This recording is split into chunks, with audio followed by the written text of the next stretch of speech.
Atas nama Bapa dan Putra dan Roh Kudus, amin. Shalom alaikum bersama Mesia.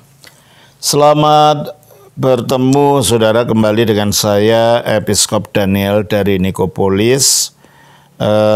Kita akan melanjutkan acara kita, yaitu menjawab pertanyaan-pertanyaan yang saudara sudah kirim kepada saya. Tapi sebelumnya saya ingin memberikan pemberitahuan bahwa pada pertengahan Juni ini kami akan menyelenggarakan kursus online Teologi Ortodoks.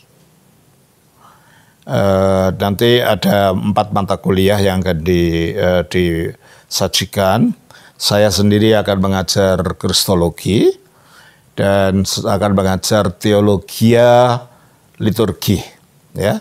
Teologi liturgi mengenai apa artinya liturgi, asal-usul liturgi, dan semua hal yang menyangkut liturgi gereja purba yang tetap dipertahankan tanpa diubah di dalam gereja ortodoks sampai sekarang. Dan juga nanti akan ada Romo Gregorius Efrain dari Makassar. Beliau akan mengajar mengenai sejarah gereja mungkin atau apa yang lain, saya lupa. Untuk lengkapnya saudara tanya kepada Ibu Theodora, ya. Ibu Theodora yang namanya yang nomor teleponnya ada di bawah ini.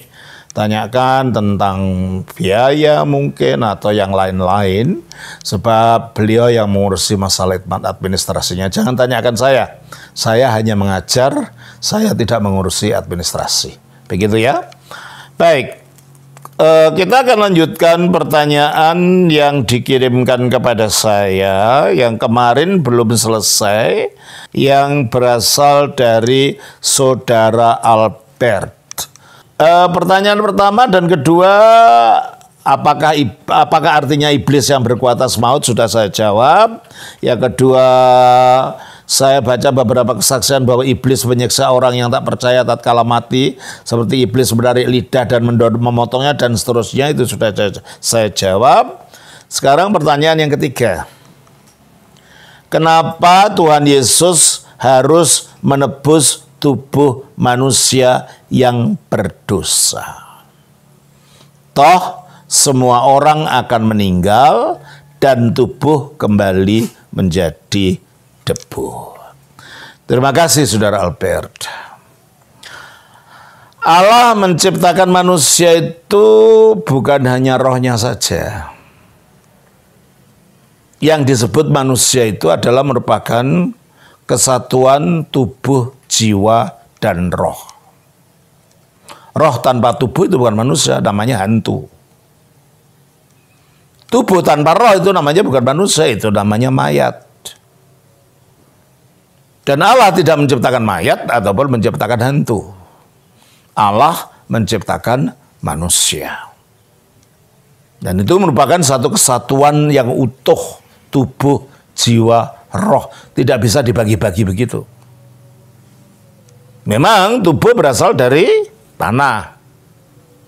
Tapi roh itu berasal dari hembusan nafas ilahi. Coba kita baca dari Kejadian 2 ayat 7. Ketika itulah Tuhan Allah membentuk manusia itu dari debu tanah dan menghembuskan nafas kehidup ke dalam dagingnya, hidupnya. Nafas kehidupan inilah yang akhirnya menjadi perangkat-perangkat batiniah dalam manusia. Jadi rohnya, jadi jiwanya, jadi hatinya, jadi semua. Sementara yang debu tanah tadi, itulah yang menjadi tubuh fisiknya. Bukan berarti Allah itu membuat seperti boneka dari tanah liat, itu bukan begitu. Itu untuk menjelaskan bahwa tubuh manusia itu mempunyai unsur yang sama dengan apa yang ada di dalam alam jasmani ini. Di dalam alam jasmani ini ada zat kapur, dalam tubuh manusia juga ada zat kapurnya. Dalam alam jasmani ini ada air, di dalam manusia juga ada zat airnya. Di dalam alam jasmani itu ada api, dalam diri manusia juga ada zat apinya. Dalam manusia atau dalam alam jasmani ada besi, kita juga punya zat besi dan semuanya.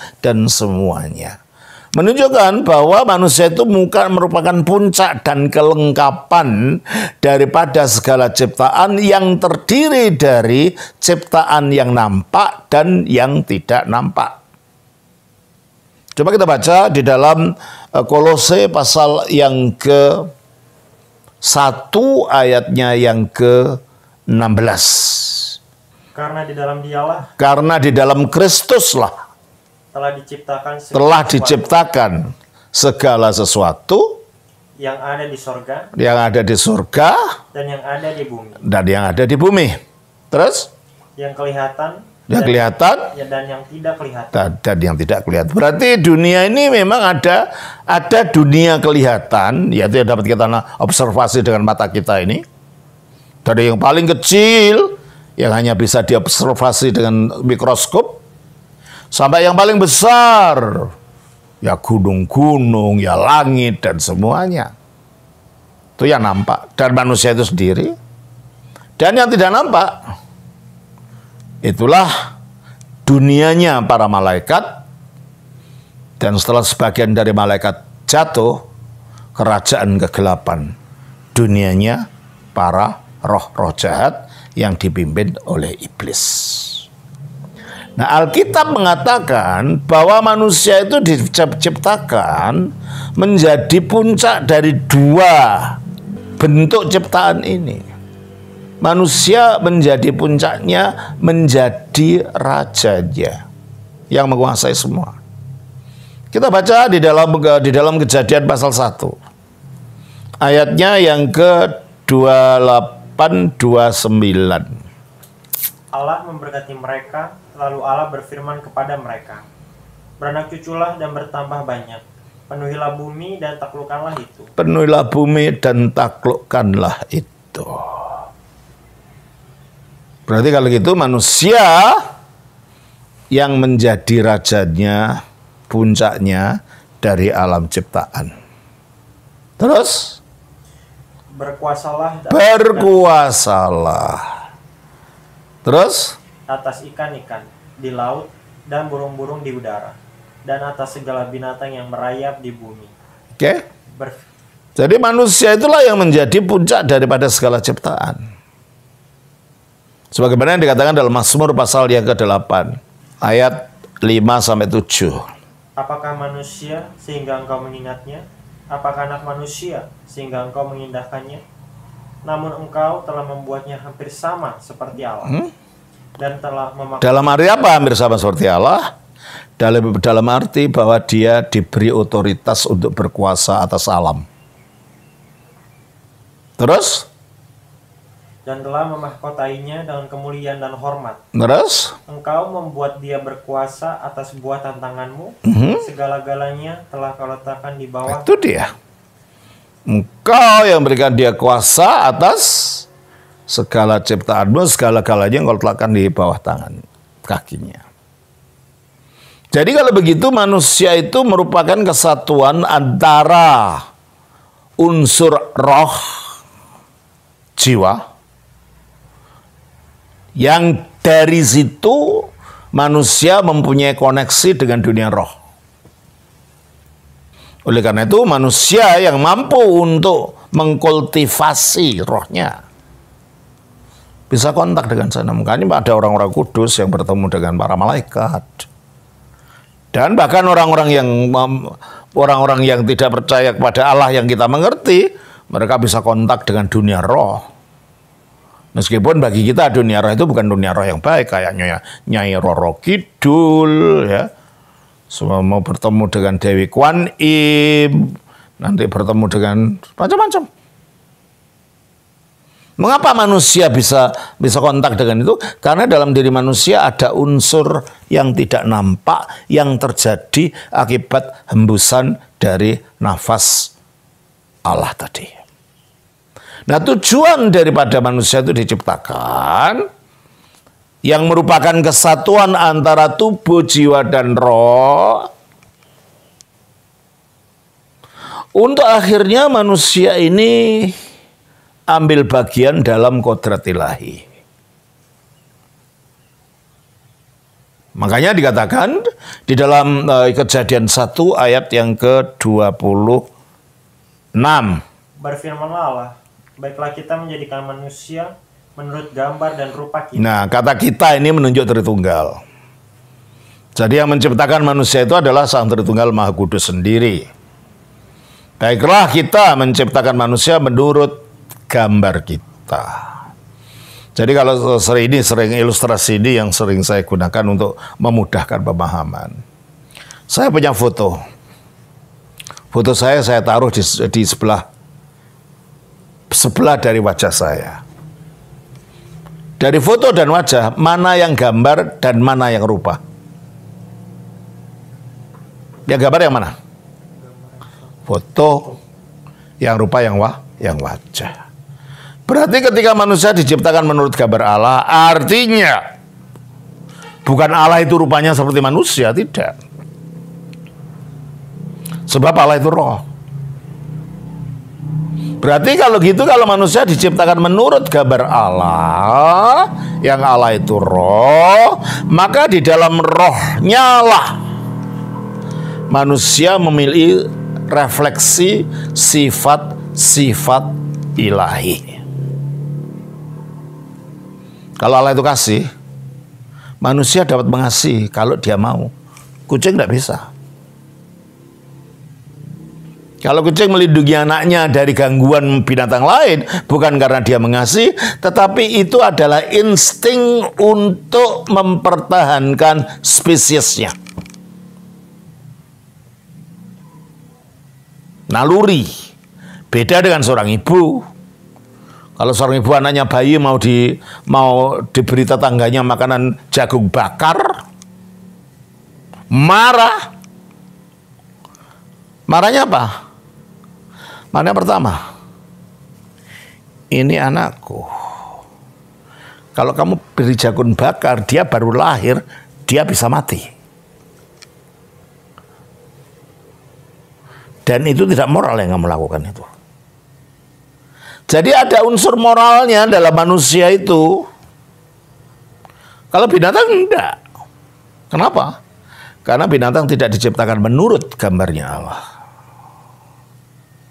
Manusia yang diciptakan menurut gambar Allah, maka manusia mempunyai kemampuan untuk merefleksikan sifat-sifat moral Allah.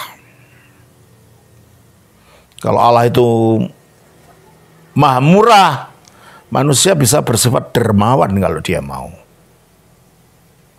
Kalau Allah itu maha berbelas kasihan, manusia bisa menunjukkan iba kepada orang lain yang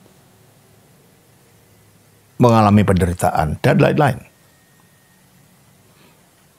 Dan juga sebagaimana Allah itu roh, maka dengan manusia diciptakan menurut gambar Allah, manusia diciptakan untuk menjadi abadi. Kalau Allah itu kekal ya. Jadi manusia diciptakan menurut gambar Allah, berarti manusia bukan diciptakan untuk mati, tapi diciptakan untuk abadi. Dengan roh dan tubuhnya. Itulah sebabnya mengapa kita percaya ada kebangkitan tubuh. Ya kan? Kalau agama lain memang mengatakan hanya rohnya saja yang masuk surga. Kita tidak percaya begitu. Karena kita percaya pada Kristus yang bangkit dari mati dengan tubuhnya. Dan kalau kita menyatu dengan Kristus, kita juga ikut dibangkitkan dengan tubuh kita. Itulah menunjukkan bahwa keselamatan itu bukan hanya rohnya saja, tapi roh dan tubuh. Kita akan bangkit dari kuburan pada waktu Kristus datang. Kita baca di dalam Yohanes pasal 5. Ayat yang ke-28-29. Janganlah kamu heran akan hal itu, sebab saatnya akan tiba bahwa semua orang yang di dalam kuburan akan mendengar suaranya. Dan mereka yang telah berbuat baik akan keluar dan bangkit untuk hidup yang kekal. Tetapi mereka yang telah berbuat jahat akan bangkit untuk dihukum. Ya toh? Ada kebangkitan tubuh. Baca lagi ayat 28 tuh. Janganlah kamu heran akan hal itu, sebab saatnya akan tiba bahwa semua orang yang di dalam Di kuburan dalam kuburan. Terus akan mendengar suaranya, akan mendengarkan suaranya. dan mereka yang telah berbuat baik akan keluar dan bangkit untuk hidup yang kekal, tetapi mereka yang telah berbuat jahat akan bangkit untuk dihukum. Jadi kalau begitu hidup yang kekal itu dengan tubuh, bukan hanya rohnya saja. Tubuh yang akan dimuliakan nantinya. Neraka juga gitu dengan tubuh. Tubuh yang mengalami penghinaan. Kehilangan kemuliaan. Bangkit juga. Kita baca di dalam Matius 10 ayat 28.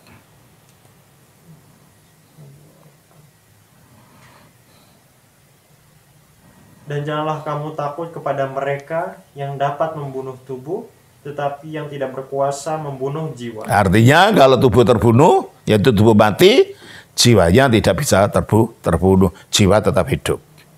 Terus, tapi Takutlah terutama kepada Dia yang berkuasa membinasakan baik jiwa maupun tubuh di dalam neraka. jadi yang masuk neraka apa? Jiwa atau tubuh? Jiwa dan tubuh. Jadi ini ajaran Alkitab, Albert.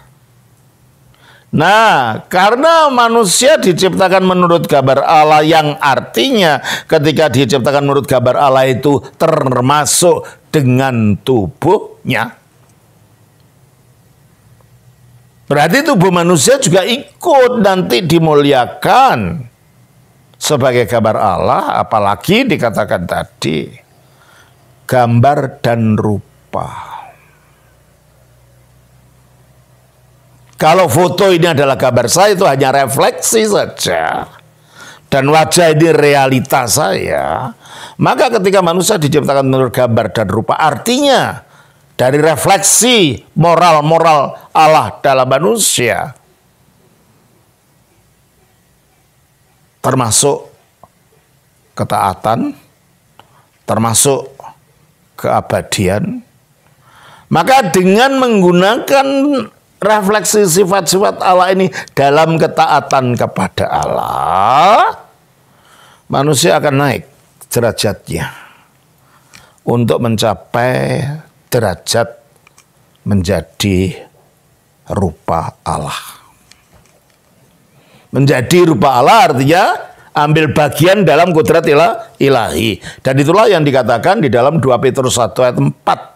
Dengan jalan itu, Ia telah menganugerahkan kepada kita janji-janji yang berharga dan yang sangat besar, supaya olehnya kamu boleh mengambil bagian dalam kodrat ilahi, Ya. dan luput. Supaya olehnya kamu boleh mengambil bagian dalam kodrat ilahi. Bukan kita menjadi Allah, tidak. Mengambil kodrat ilahi artinya mengambil kemuliaan Allah. Kita memiliki hidup kekalnya Allah. Kita tidak menjadi Allah, tidak mungkin. Allah tetap Allah. Tapi kita menjadi mulia seperti Allah dengan tubuh dan roh kita.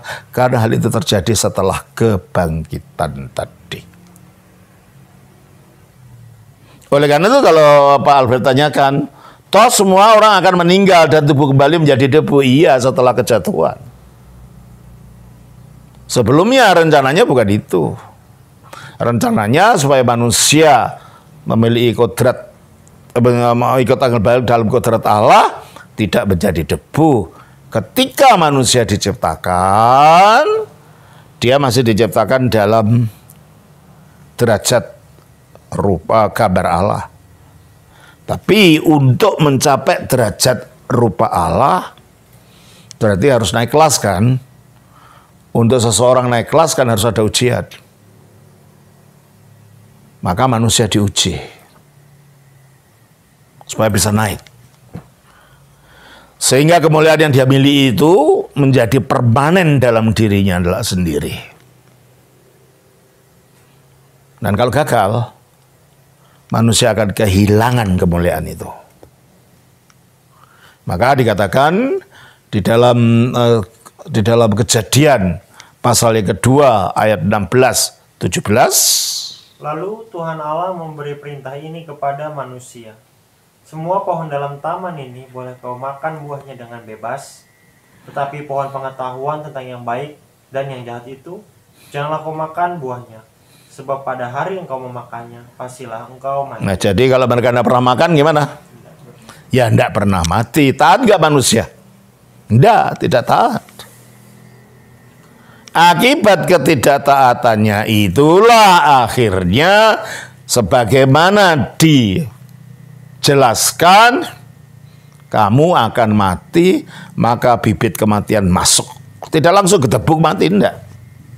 Tapi bibit kematian sudah masuk akibat ketidaktaatan itu. Coba kita baca di dalam Kejadian 3 ayat 17 sampai 19. Lalu firman-Nya kepada manusia itu, karena engkau mendengarkan perkataan istrimu dan memakan dari buah pohon yang telah kuperintahkan kepadamu, jangan makan daripadanya, maka terkutuklah tanah karena engkau. Nah, jadi lingkup di mana manusia hidup sudah terkutuk. Maka terjadinya penderitaan, kesengsaraan, perang, pembunuhan, penyakit, kemiskinan, dan semuanya yang dialami manusia sepanjang zaman. Itu akibat lingkupnya terkutuk.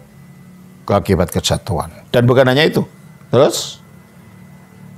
Dengan bersusah payah, engkau akan mencari rezekimu. Ya, di mana sih ada orang mencari rezeki tanpa susah payah? Kecil-kecil disekolahkan sama orang tuanya, SD, lalu naik SMP. Cari SMP saja, cari yang baik, harganya mahal, uang lagi. SMA yang terkenal, uangnya mahal lagi. Akhirnya universitas lulus. Setelah lulus harus cari kerjaan, belum tentu langsung dapat diterima. Dengan bersusah payah kamu akan mencari rezekimu. Apalagi dengan orang-orang miskin itu. Saya kadang-kadang nangis lihat itu di hati saya. Orang jual apa itu? Pengulkan itu loh yang terbuat dari batu itu. Duduk di pinggir jalan.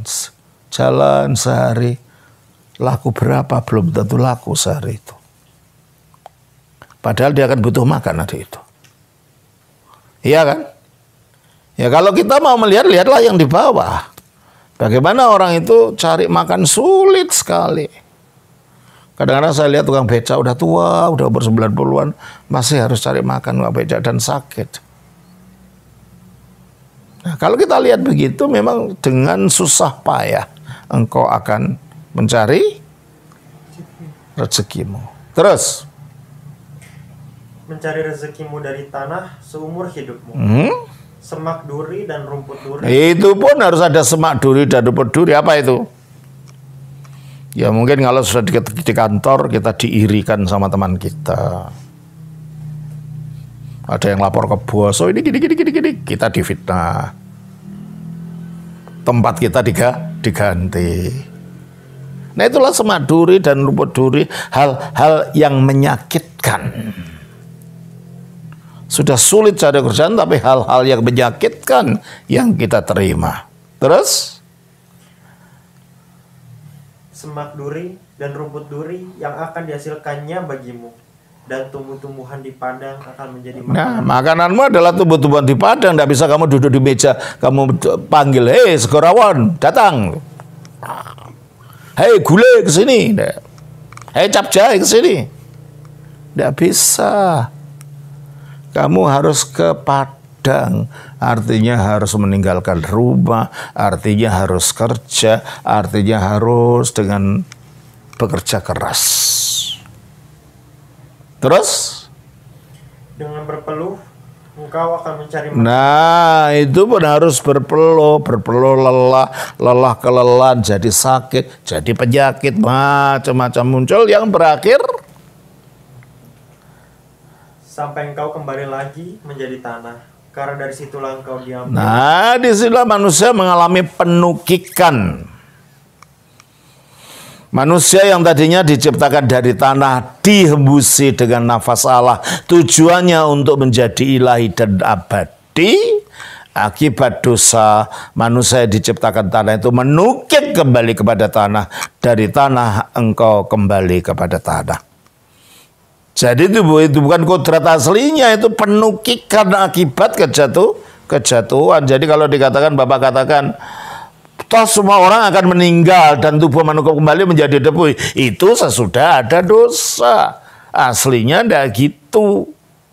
Oleh karena itu, karena aslinya tidak begitu, aslinya manusia itu supaya mengalami keabadian bersama tubuhnya yang dimuliakan. Itulah sebabnya mengapa Tuhan Yesus Kristus datang untuk menebus manusia, melepaskan manusia dari kelabukan itu. Dengan jalan apa? Dengan jalan dia sendiri mengalahkan kelabukan, mengalahkan kematian, melalui dia bangkit dari antara orang mati. Sehingga dengan demikian kita akan dilepaskan dari kelabukan yang kita miliki.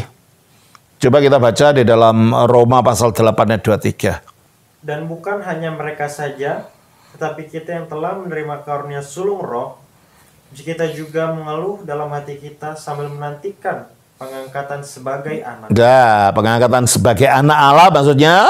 Yaitu pembebasan tubuh. Pembebasan tubuh kita. Jadi menjadi anak Allah itu bukan yang sekedar label ya. Saudara kita ini anak-anak Allah. Enggak, belum tentu. Mungkin secara posisi ya, kalau percaya pada Yesus kita menjadi anak Allah. Tapi secara realita belum. Kalau anaknya kucing rupanya seperti kucing, anaknya anjing seperti anjing, anaknya ayam seperti ayam, anaknya manusia seperti manusia, anak Allah harus seperti Allah. Menjadi seperti Allah adalah pembebasan tubuh.